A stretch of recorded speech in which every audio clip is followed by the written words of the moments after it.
আসো, আর কি আসেনি পড়তে আজকে? না ঠিক আছে, বসো চুপ করে। আচ্ছা বসো। পড়া করে এসছো? না তো। ঠিক করে বলো, পড়া করে এসছো? হ্যাঁ।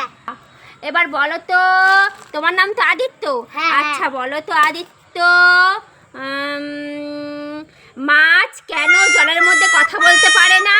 তুমি একটা কথা বলবো? হ্যাঁ। তুমি ওই একটা তোমার ঘরে জলের বালতি আছে, হ্যাঁ।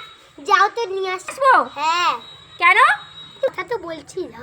ও ঠিক আছে, ওয়েট করো, আমি নিয়ে আসছি হ্যাঁ এক্ষুনি। ঠিক আছে, আমি বসে বসে ওয়েট করছি। এ নাও জল, আমি এনেছি। কি করবে এবার? তুমি একটু মাথাটা ঢুকাতে। কিসে ঢুকাবো? এই বালতিতে। বালতিতে মাথা ঢুকাবো? হ্যাঁ দাও ঢুকাও। চশমাটা খুলে নেবো? হ্যাঁ ঘুলেই করো। দেখি তো কি তোমাকে তো বলছে। আমি মানা করিনি। এবার তুমি একটু কথা বলে দেখো তো। কথা বলো। দেখলে এরকম ভাবেই মাছরা কথা বলতে পারে না। No, no, no, no.